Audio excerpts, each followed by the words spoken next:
All right, everybody. Thank you for attending another one of Michigan Shoulders Lunch and Learns. This is our summer Sizzler outcomes for kids in the fiscal year 2025 state budget that was recently finalized. Just going to do a few housekeeping items and then I'll pass it off to Maddie and Matt to go through their slides. If you have any questions, please put them in the chat box and we will get to them at the end of Matt's slides. So just to do a general overview of the fiscal year 2025 budget process. And then I'll have some information to share with you at the end about the upcoming election.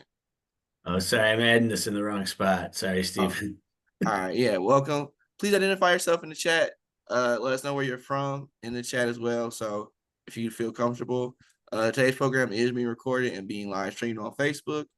After this is over, resources, program notes, and a link to this recording will be posted at michiganchildren.org /lunch and learn / and yeah, like I said, feel free to join the discussion. If you have a question, just write it in the chat box, and Matt and Manny will get to those at the end of their slides.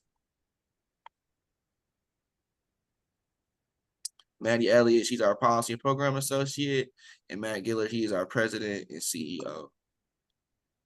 Go ahead, take it away, Maddie. Actually, I'll go first. Okay.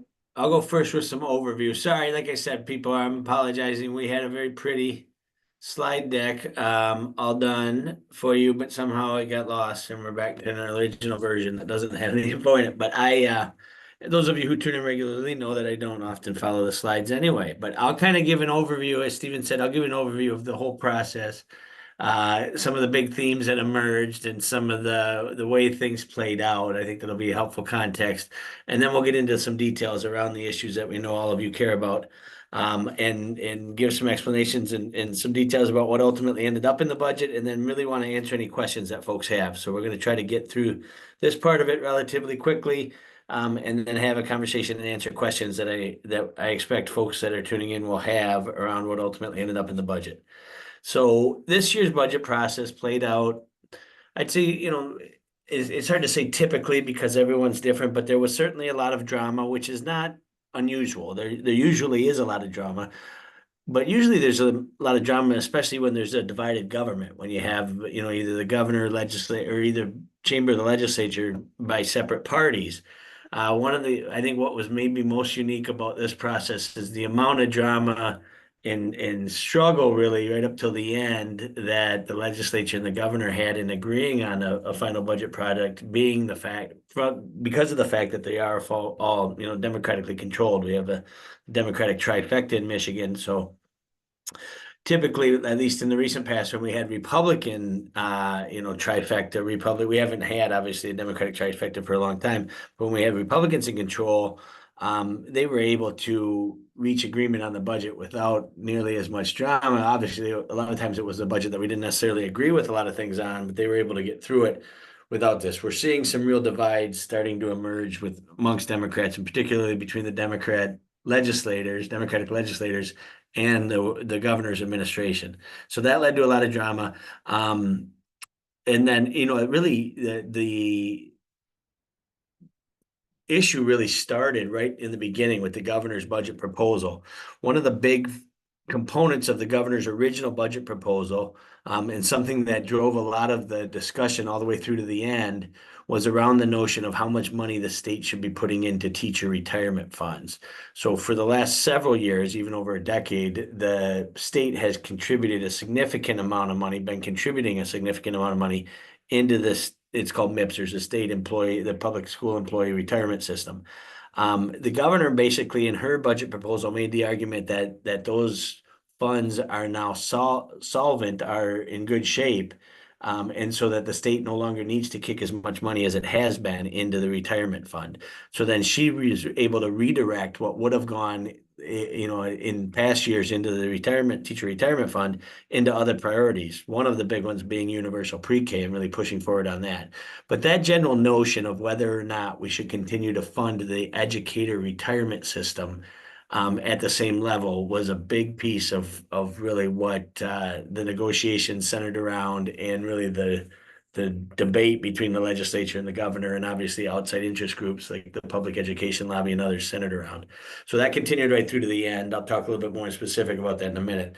Obviously, another big piece of this process is that, yes, we do have Democratic majorities, but we have very slim Democratic majorities in both the House and the Senate. And it became clear very early in the process, or fairly early in the process, that the Republicans were not going to vote for the budgets that the Democrats were going to put out. Almost, to a person, almost entirely, these were going to have to be party line votes, meaning they needed every single Democrat in both the House and the Senate essentially to agree to the final product to be able to move these budgets. And so that led to a lot of challenges as well. Whenever you have a situation like that, where you have, it's not uncommon for the minority party. The Democrats certainly did it a lot when they were in the minority to vote against the budgets on principle. And really, a lot of it is using it as political fodder as well, heading into a campaign season here for the House members. But so the small Dem majorities certainly contributed to a lot of the challenges in the process. And then, I mentioned the governor's plan to not invest as much in the education retirement system.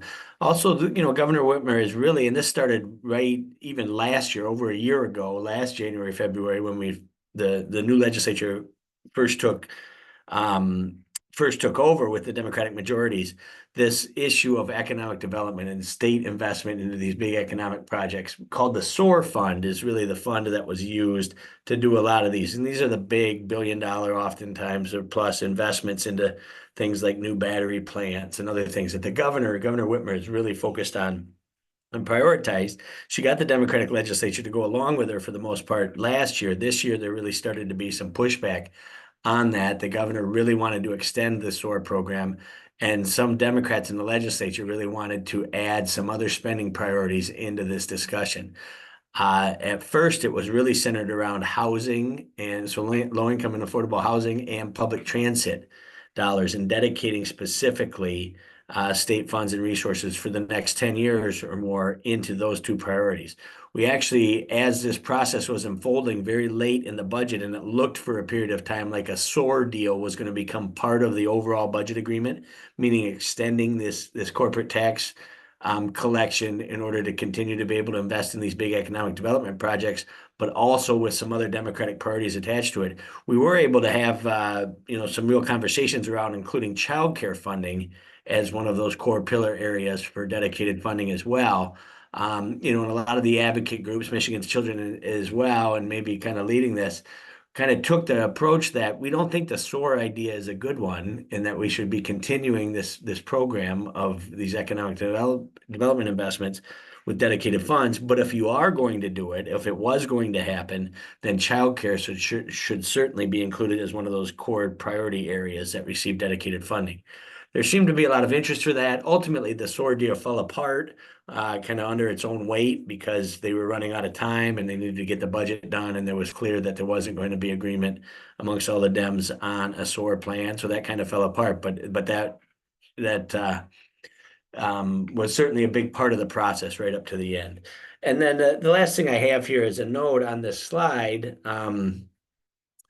I don't know if people are able to see the slide or not, but the fallout from this budget that ultimately got passed is you have a school aid budget that almost across the board, the public education interest groups, meaning the superintendents and even the labor unions and others, but particularly the administrative groups, the superintendents, the ISDs, and these others, are very upset with the final school aid budget that passed.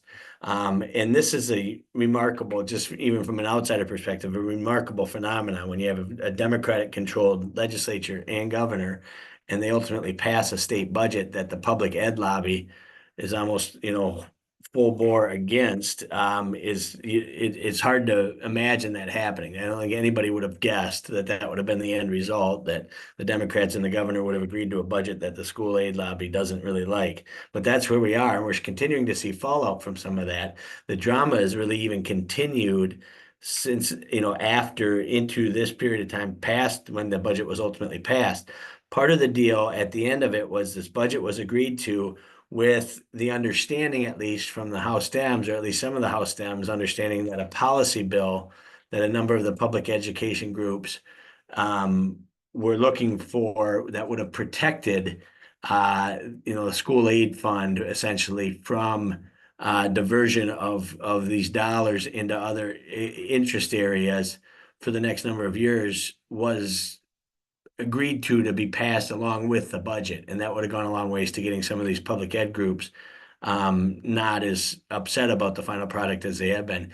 And ultimately, that bill did not pass, did not make it to the finish line, whether they ran out of time or the leadership in the House or the Senate did not agree to do this or what have you. But that's led to a lot of issues and concerns still boiling over. We just in this past week saw Representative Weiss, who was the chair of the Democratic Campaign Committee in the House, and Samantha Steckloff, Representative Steckloff, who was the finance chair of the Democratic Campaign Committee, both resigned those positions just in this last week. That's a remarkable. This is totally inside baseball stuff, but every caucus has a campaign committee that caucus members, organize and use to help support candidates running for office. Obviously, the House is up for election this fall. This is a big deal. This is a big time period right now for them to be raising money and to be supporting candidates, Democratic candidates in these state House races across the state. And to have those two people resign those positions at this period of time, I think is probably unprecedented and shows that the drama and frustration is really being exposed within the Democratic caucus, at least in the House. I mean, it makes sense. The House is up for election. The Senate is not up for election this fall. So, but there's still a lot of drama evolving around this budget, even now, 2 weeks, since it has passed. So that's kind of the general overview. We'll get into more of the details and specifics around specific areas here. We'll start with Maddie on some of the early childhood pieces, and then I'll jump in on some on the pre-K and on the broader school aid stuff. And then, like I said, we'll really answer any questions. But this was a very interesting, I've been doing this a long time. Obviously, I was in the, well, not obviously, but I was in the legislature previous to this and chaired the school aid budget and dealt with a lot of budgets in the process over the years. And, this process played out somewhat typically, but the amount of drama and the political dynamics around it with these small majorities and a Democratic governor made this very interesting and really challenging from an advocacy standpoint. But I think what we ended up with is something that's not terrible. There's certainly some highlights. We'll talk about a lot of the highlights today.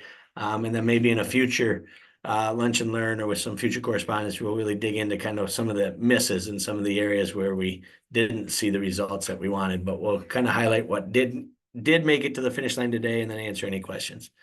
So Stephen, why don't you go ahead and jump to the next slide, and Maddie can kick us off on some of the early childhood stuff. Awesome, thank you. So I'm Maddie Elliott. I'm a policy and program associate focused on early childhood policy at Michigan Children. And so wanted to dive into whether or not the state budget prioritized early intervention. And this is specifically focused on Early On Michigan, which is our statewide service for families with infants and toddlers who have disabilities and developmental delays. And so the state legislature and governor made some progress on increasing investment in early intervention. We saw a $1.36 million funding increase for Early On Michigan. So total funding at the state level for Early On is $23.7 million. And so this is a win for sure. We were really hoping for more. The House actually proposed a $17 million increase in funding for Early On, while the Senate only proposed like $700,000. And so, we were hoping for a much larger increase, but this is, I believe, a 6% increase. So we're going in the right direction. We know from a study that was conducted by AIR for the Michigan Department of Education before Early On moved to MyLeap. That study found that the state would need to invest $230 million in Early On to adequately fund it and to make sure that all families, are able to get access. So we have a long ways to go, but we are happy that there was some progress made. Next slide, Stephen.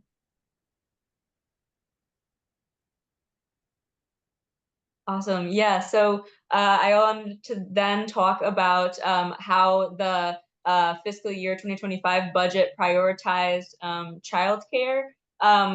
there were some modest wins that we saw with childcare, but really a lot more should have been done to address the childcare crisis that we're experiencing in the state.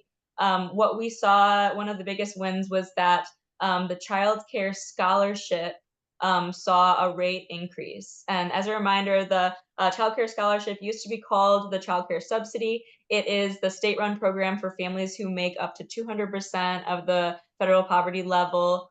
So that's around $62,400 for a family of four. And so this helps pay for most or all childcare expenses for low-income families. And the childcare scholarship rates that are paid directly to childcare businesses, the state increased those by 15%. So that is, something that the childcare community really needs. It's something long overdue. It's important to remember that back at the end of September, childcare scholarship rates were cut by 26% because federal COVID era funding ran out. And so the federal funding was increasing childcare scholarship rates over the last few years. That ran out at the end of September, and the state legislature and governor failed to maintain those rates. And so childcare providers are trying to recover from that 26% reduction in rates, despite inflation and all of their costs going up over the last year. And so this 15% increase in rates, it's still 11% lower than where rates were last year. So that's important to remember. We haven't really gotten back to that level. But this is an increase that childcare businesses I've spoken with shared. It will be able to allow some providers to increase wages for their childcare teachers and preschool teachers. So, this is a step in the right direction. Next slide. I also wanted to mention the Infant and Early Childhood Mental Health Consultation Service. So this is the state's program that provides childcare and preschool teachers with techniques to better foster the development of young children. So to, learn skills for best attending to the social and emotional needs of young children, especially those who are really struggling in childcare and preschool settings. This is a program that prevents expulsion and suspension of young children from early care and education settings. So we unfortunately did not see a funding increase for this program in the fiscal year 2025 state budget. This was a real missed opportunity because as they're expanding GSRP as a state, more GSRP teachers, brand new GSRP teachers are going to need this type of support to manage the challenging behaviors that we're increasingly seeing in childcare and preschool settings. Since the pandemic, behavioral challenges in early care and education settings are going up dramatically, and teachers really need this support in order to handle those behavioral issues and keep these children in childcare rather than suspending and expelling them and leaving their problems for down the road for their kindergarten teacher or first grade teacher to deal with. And so we are definitely going to be advocating strongly in this next year for increased funding. I think we would need about $6.9 million in state funding to fully fund the program. So we have, about $4 million left to get to that point. Next slide. So sorry again about the wonky slides. That is something that we'll definitely keep in mind for next time. I also wanted to mention in the fiscal year 2025 budget, home visiting saw a significant increase. There was a $19.9 million increase in funding for Healthy Moms, Healthy Babies to expand programs to support reproductive and maternal health, including additional group-based prenatal care sites and increased reimbursement rates, and also allowable visits for doulas. So that $19.9 million is going to go really far in increasing, access and quality of services for voluntary home visiting. Next slide. Okay, yep. So I will just riff off of some other things that we learned from the budget around early childhood.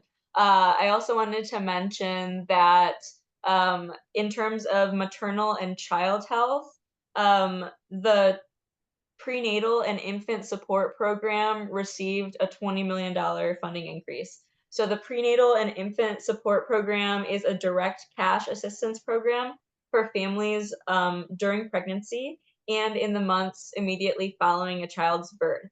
So we were really happy to see a $20 million increase prioritizing maternal and child health in this budget.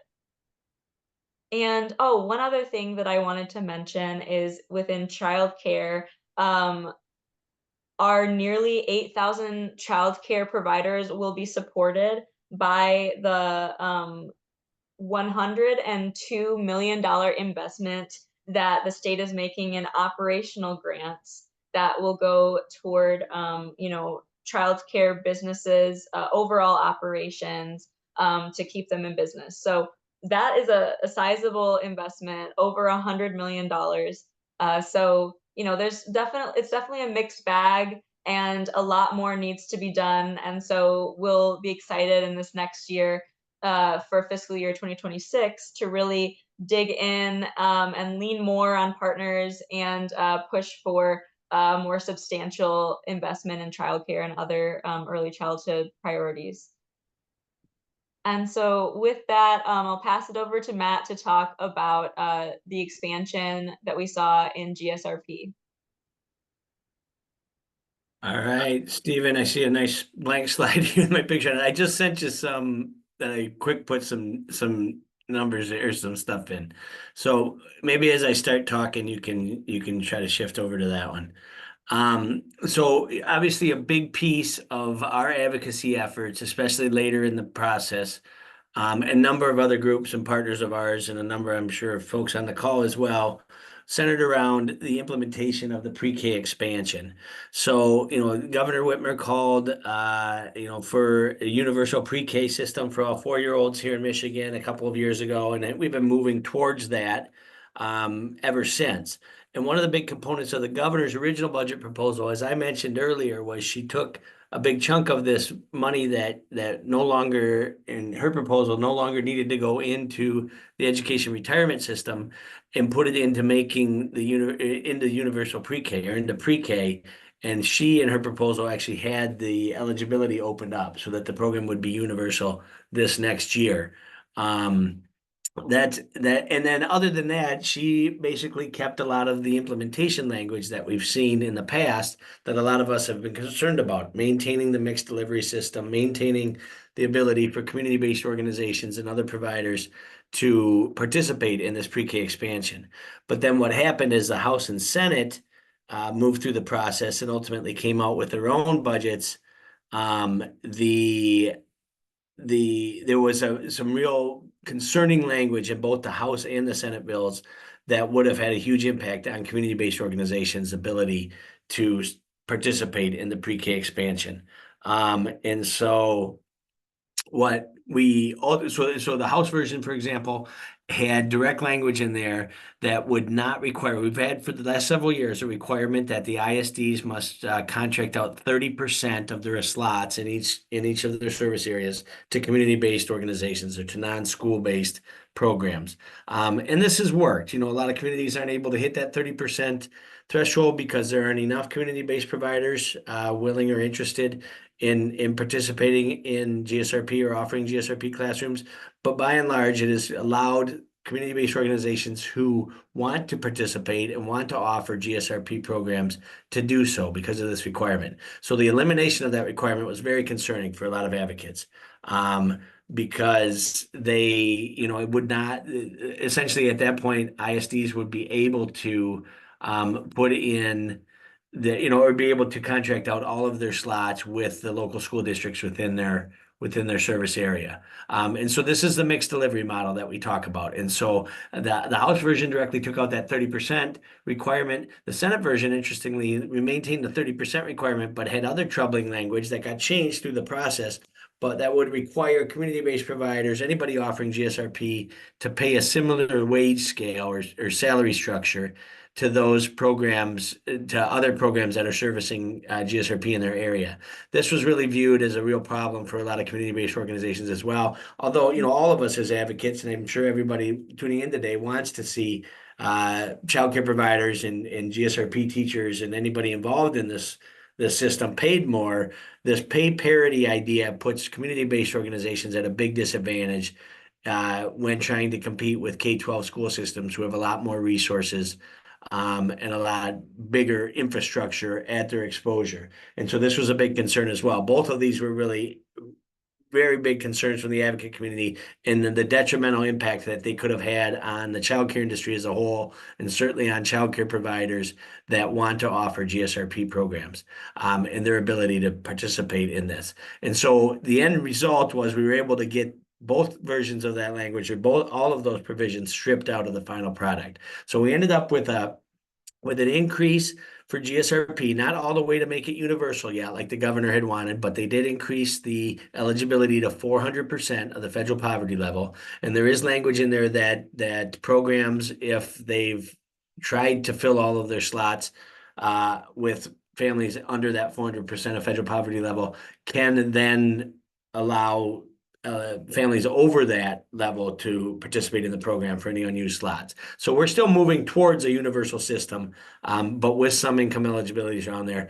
And we obviously saved the mixed delivery model, like I talked about, by eliminating those harmful provisions in the House version, the dropping of the 30% requirement and the pay parity language in the Senate. Another big component of this is also was included in the governor's proposal, as well as the House and the Senate, significant money for startup grants. And this has been the last couple of years as well. Obviously, if we're going to expand GSRP program, we need to have more classrooms. We need to have more buildings set up to handle these expanded opportunities. That's a huge cost. And so the state's done a good job of investing in, and we advocates have supported investments into startup grants. The House actually had language in their original budget proposal that would have excluded community-based organizations from being eligible for these startup grants. We got that language stripped out as well in the final budget that passed. And so anybody who's looking at or interested in either expanding or creating a new GSRP program will be eligible for these startup grants.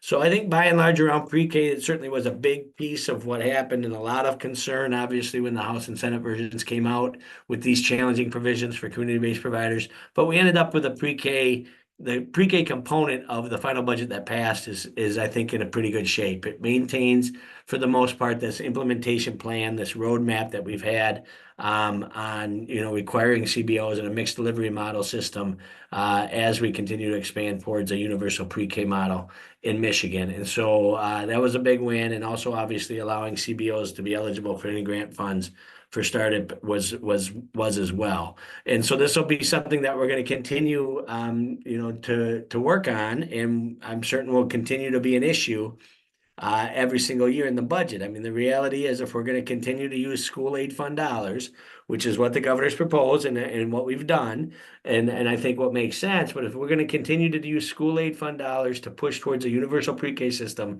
and some of those dollars are going to be directed to entities that aren't school districts, we're going to continually have school district lobby groups or public education lobby groups targeting that and wanting to make sure that as much of these school aid dollars as possible stay within the public education space and in the K-12 school system space. And so this is going to be an ongoing battle. Ongoing war. We won the battle again this year, but I fully expect this issue to raise up again next year. As well as we continue to expand school aid dollars investment into pre-K. So this issue's not going away, but we did a great job, I think, collectively as an advocacy community, and certainly childcare providers across the state, and anybody, and a lot of folks interested in childcare and the viability of a childcare system stepped up big time to help push this at the end to make sure that these troubling provisions did not get included in the final budget. There also was some, I should say here, there was some increases in the per pupil allotment for the GSRP program, which are positive as well. We're finally ticking up to a point where, you know, we're making this something that's worthwhile, and considering expanding or starting new GSRP programs could make sense for a lot of childcare providers or community-based organizations as we continue to tick that funding up and for the per student or per pupil range as well. All right, Stephen, I don't know if you got my next slide. There are two other school aid highlights, so I'll jump on a couple other things. There's obviously a ton of stuff. We could spend hours literally talking about all of the things that are included in this budget. This is an 82 or $83 billion budget for the state. So obviously a lot of stuff in here, but a couple of other highlights on the school aid side that Michigan's Children was happy to see. We work with we're a part of an organization called MPAO, the Michigan Policy Equity Opportunity Group. And they've been really active in pushing for some of these things that I'm going to highlight here. So we did see another increase in specific funding for English language learners, another 26% increase in this year's budget that passed. I think that brings us to a total of a 90% increase over just a couple of years ago, and about $24 million specifically dedicated to help districts with the educational needs of English language learners. This is something that the state had not been doing in a meaningful way up until a couple of years ago. So that was a good thing to see that funding continue to increase. And then $83 million is an increase for the Opportunity Index. The Opportunity Index is a formula based upon, I'm going to oversimplify this, based upon the idea that school districts with high percentages of low-income students should get more resources to help educate those students.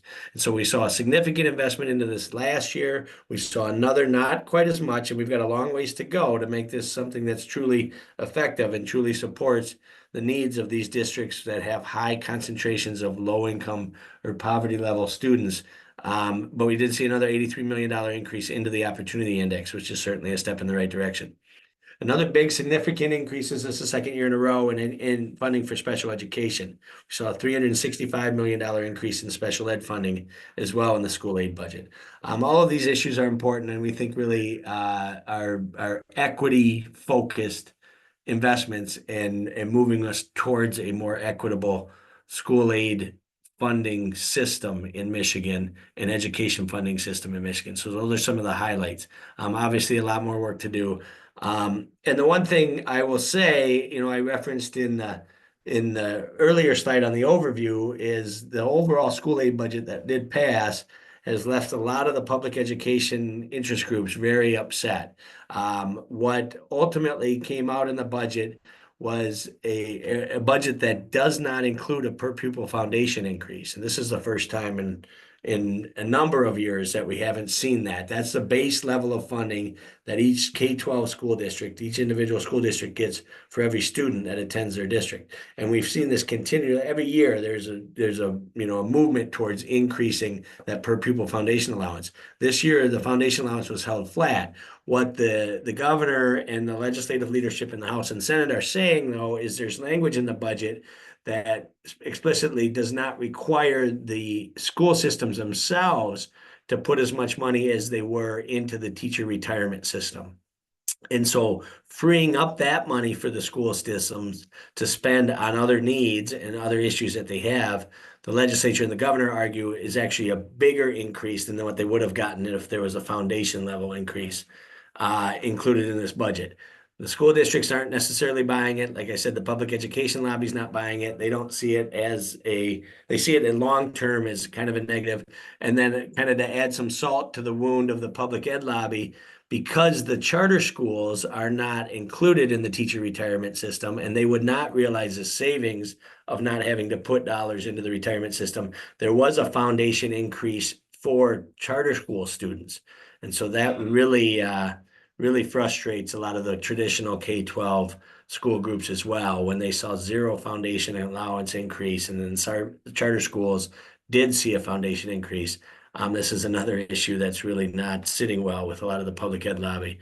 And it'll be interesting to see how it's resolved as we move forward. But it's a very uncommon dynamic is with the Democratic legislature, Democratic governor, that we ended up with a school aid budget bill that a lot of the interest groups around the public education system are not happy with and don't think is moving in the right direction.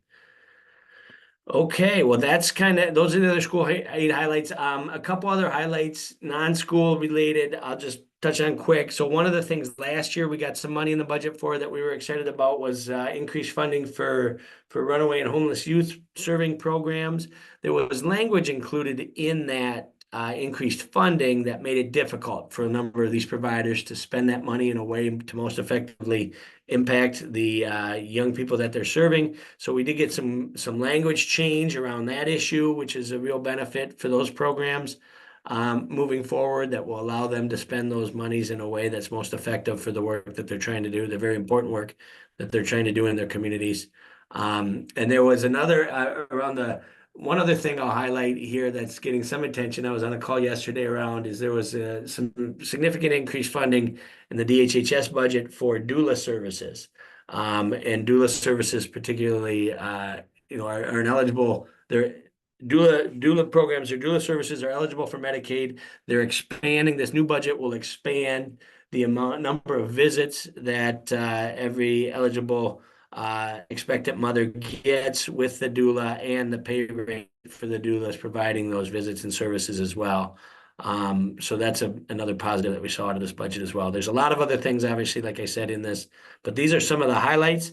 And now I think we can, Stephen, I don't know what's next. I think we can open it up to questions that folks might have about anything that we talked about or anything we didn't talk about, and the impact that this may have on the work that you're trying to do.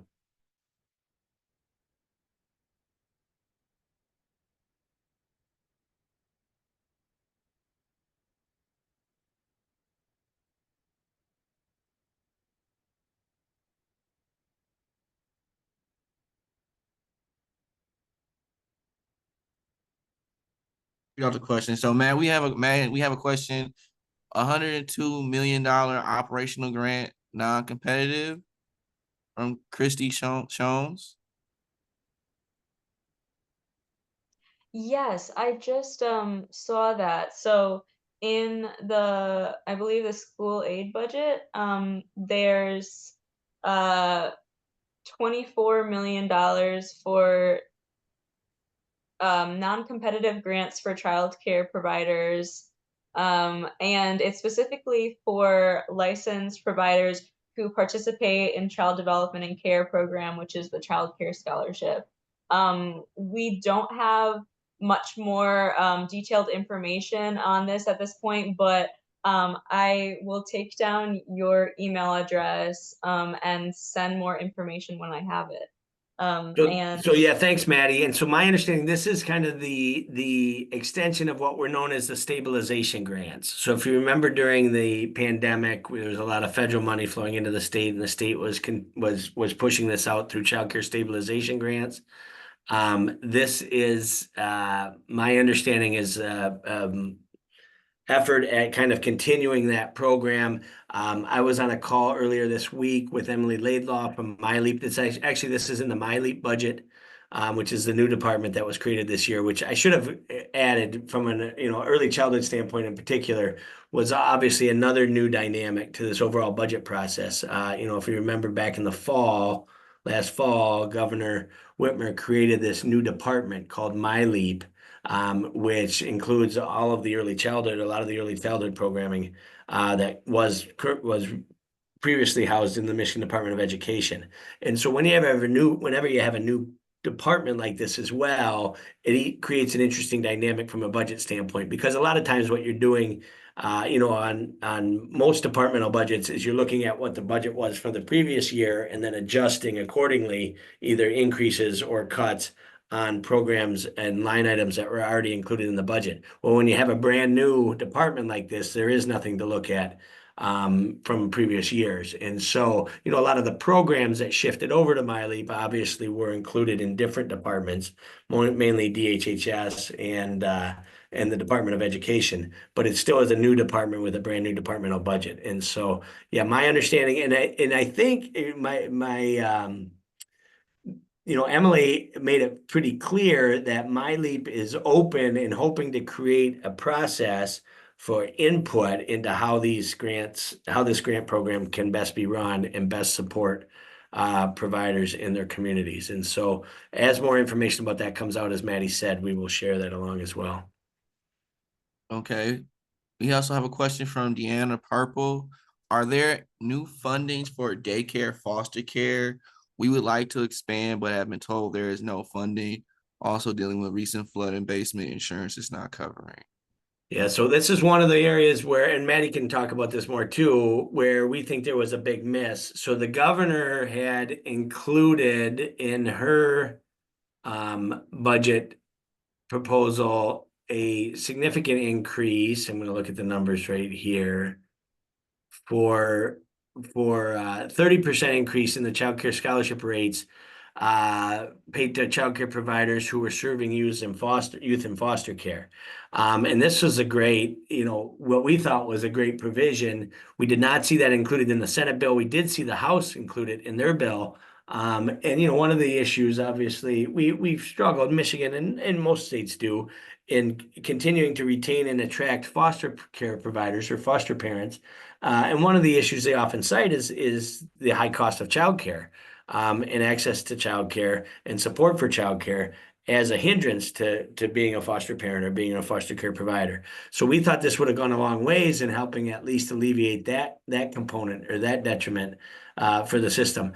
But ultimately, it was not included in the final budget. So this is an area that I'm sure the advocates will focus on again next year and really push to get this across the finish line, because it is kind of it's frustrating, especially given the fact that both the governor and the House had this in their budget proposals, but the Senate did not include it. And so this is an area that will require continued advocacy, but one that did not make it to the finish line, unfortunately. Thank you, Matt, for that answer. Another question from Deb DePrice. As we look at the impact that pre-K for all will be having on our private center and family homes enrollment, do we have any thoughts on how we will support those providers?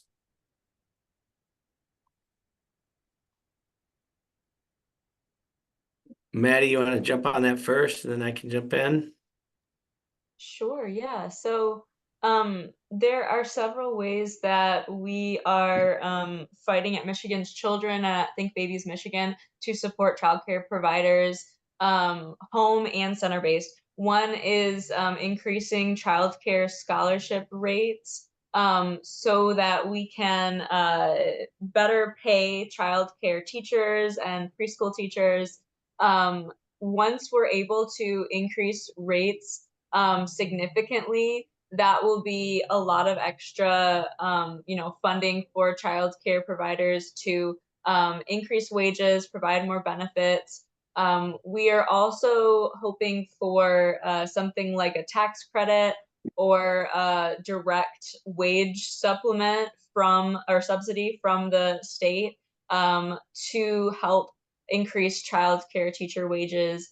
And, along with that, the infant and early childhood mental health consultation service is one way that, the state can continue to support childcare providers in managing challenging child behaviors and helping to train childcare teachers on how to handle really challenging behaviors in the classroom.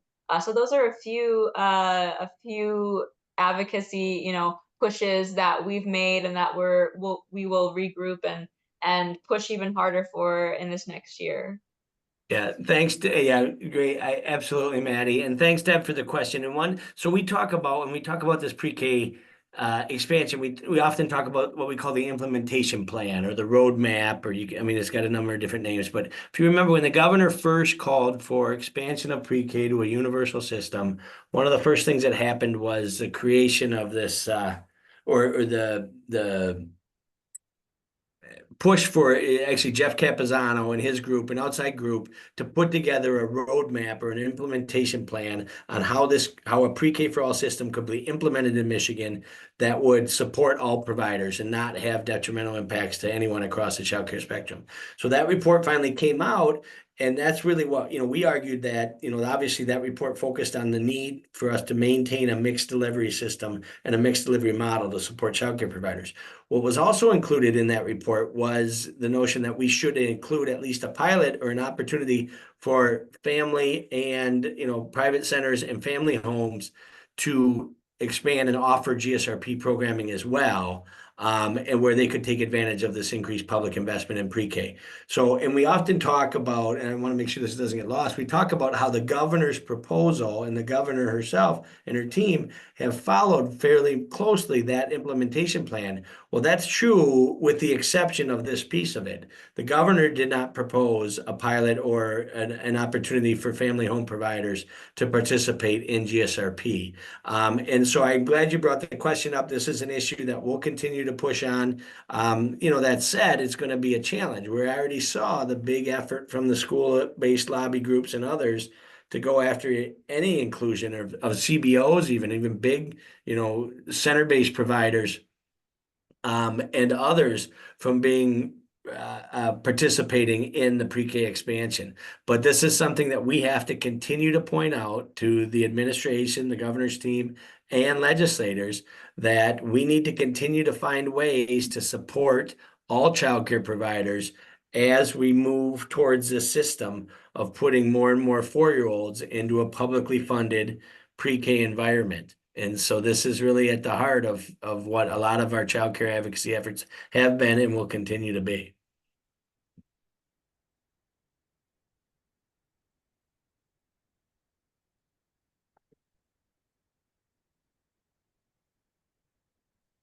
Any other questions anybody might have about this or anything else in the budget? Hold on. Oh, a follow-up from Christy Shones. So 24 million, not 102 million. I thought that was what was said earlier in the presentation. So still, I guess, about the operational grant.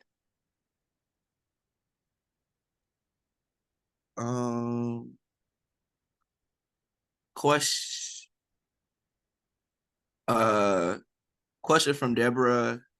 So did the monthly gross income change for parents to apply for scholarship DHS? No, and Maddie, correct me if I'm wrong. No, but we still are at 200% of federal poverty level as the eligibility threshold for the Child Care Scholarship Program. Yep, that's right. And so for a family of 4, that's about $62,000. So yeah, it has remained the same, and that's something that the early childhood advocacy community can take a look at is, for next year, should we be advocating for increased eligibility rates or both? Yeah, and typically it is a both and. One thing we did see, and this colored part of this discussion towards the end as well, and perhaps is the reason why we ended up at a 15% increase instead of the 20% increase in the child care scholarship rates that we saw in the House and the Senate, is caseload numbers of families participating in the child care scholarship program are trending up. And that had not been the case for a while, but obviously as more and more people participate in the scholarship program, any sort of increase in those rates becomes more and more expensive.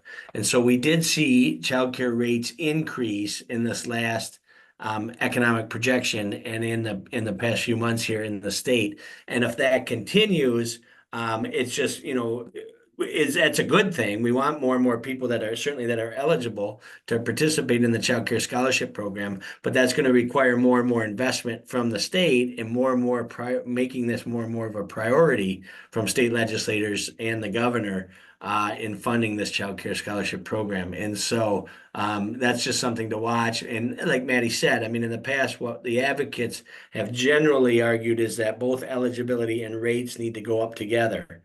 Yes, I think that, we think we would support a eligibility increase beyond 200% of federal poverty level, but we can't put all our money just into making more people eligible and not continue to increase the rates that we're paying providers as well. So it's really a both and. if we really want to start to truly support the system. And we've got a long ways to go. And I mean, this is one of the frustrating areas. I will say this kind of as to editorialize a little bit, but with the Democratic governor and the Democratic legislature, we've seen other states just in the last year or two that have that same political dynamic. Minnesota is a great example where you have a Democratic governor and a Democratic legislature, and they've made significant investments into their childcare system in a neighborhood of billions of dollars into their childcare system. And we have not seen this legislature and this governor prioritize state investment into childcare at nearly that level. Hold on, we get some here too. Question from Alicia Clymer.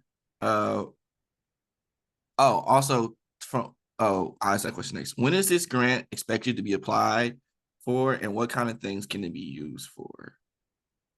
Yeah, my understanding from Emily's discussion at the meeting I was at earlier this week is they're still kind of working through the details of that process. And they, so the language in the bill itself is sufficiently kind of open enough that MyLeap will have some opportunity around devising what this can be used for, which is good. And they're looking for input from providers around what should be included and how this can happen. And so, like Maddie said earlier, as soon as we get more information about that, we'll send it out. But a lot of that is being developed at MyLeap or will be being developed. Now, remember, this budget goes into effect October 1st. So none of those dollars are available officially until October 1st. But between now and then, MyLeap will be putting together a process for people to apply for these dollars and some criteria on what the dollars can be used for. Tina De La Rosa is asking, can someone add the link from the first or second slide to the chat box, please? I will put that in just a moment. Thanks, Stephen.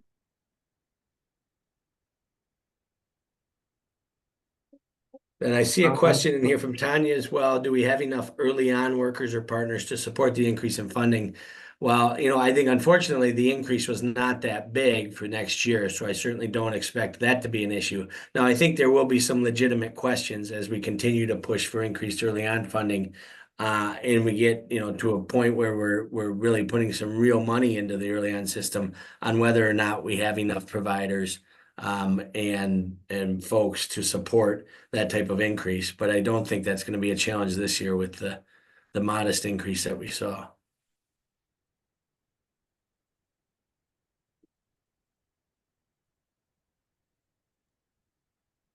All right, well, we are quickly. So yeah, Sarah's asking for a link to the finalized budget document. We can, it gets tricky. We'll try to send some information out to folks, but it's I mean, these bills are hundreds of pages long, and the fiscal analysis done by the fiscal agencies in both the House and the Senate get fairly detailed, and it can be tough to read and comprehend. One of the reasons we did this program, but we'll send along links to that you can find on Michigan.gov and other places where you can find some analysis and the details of the budgets themselves. But what happens, the way this process works, because like I said, the votes are almost always party line, and they push it right till the end, the very last minute. And they roll these budgets together into omnibus budget bills. So there's actually the entire $83 billion+ of the state budget is included in just two bills. One is a general fund omnibus bill that includes all of the state departments other than the education related ones. And then the other one they call the school bus, which is another omnibus bill with all of the education funding components. And so each of these bills are hundreds and hundreds of pages long. And it's difficult even for us and for anybody really to parse through, but we can send links to some of that and some of the analysis that's done on those bills as well.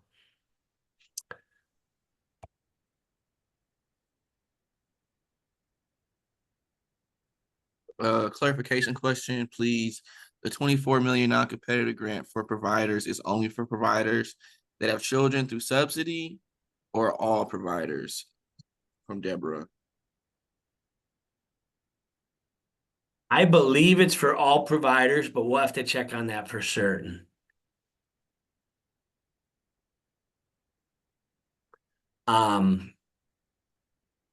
Okay, so I know we're getting close to one here. We got 2 minutes left. Stephen, you want to, I can't tell, are we on, you want to jump to the next slide quick? So, one thing I'll say before I give you a little bit, on this part is it was clear to me, and maybe one of the big success stories that we've seen in a number of years is when we got to the crunch time here in June on this budget process, and we had these proposals out from both the House and the Senate that were seen as really detrimental to childcare providers, community-based organizations, and the childcare system at large.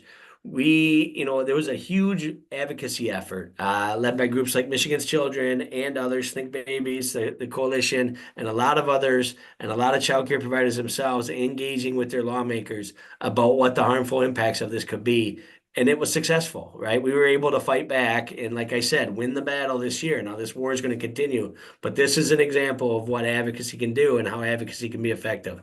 And so it is critically important, and not just in budget time. Obviously, we harass you a lot and you get a lot of opportunities right during the crunch of the budget time to make your voice heard. But you can start this process now again and really get engaged and continually reach out to your legislators and your elected officials about the importance of supporting childcare and making childcare a priority or whatever other interest area you're focused in. And so, that's my pitch on the process. Now, obviously, the pitch for right now as well is this is an election year. You want to go to the next slide, Stephen? Yeah, yeah, it should have.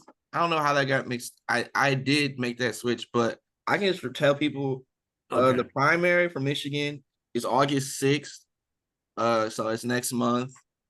And the general election is November 5th. If you are looking to find out what's on your ballot, you can find that at mielections.us, and you just type in your address and it'll show you a sample ballot if you want to be informed early, you want to do some early research about the candidates and things like that. Also, be on the lookout for our candidate forums. We have one coming. We have one next week with the Children's Center at their Detroit location of 69 West Alexander Street. So just be on the lookout for those. If you are in the area, some of them might be virtual like they were 2022. So if you're interested in attending those or finding out more information, be on the lookout for updates about that as well as we get closer to those dates. Yeah, thanks, Stephen. Obviously, this is a critical time. This is a great opportunity to let folks running for office in your area know about what issues are important to you and what you expect them, what issues you expect them to prioritize and focus on when and if they are elected. Elections are great advocacy opportunities, and you'll see a lot more information coming out from Michigan's Children and other partners of ours around how to engage with candidates in your area and how to make sure that we get our voices heard and get these issues raised up to a level so that then next year with whoever does win, we're, coming in the door with them already having some knowledge and understanding about what some of these issues are and the importance of these investments and these policy changes for kids and families. So I know we're over time. Thanks again, everybody, for tuning in. We have, those of you, obviously, if you registered, we have your information. We'll be sending out additional information around some of these questions and other stuff as it becomes available.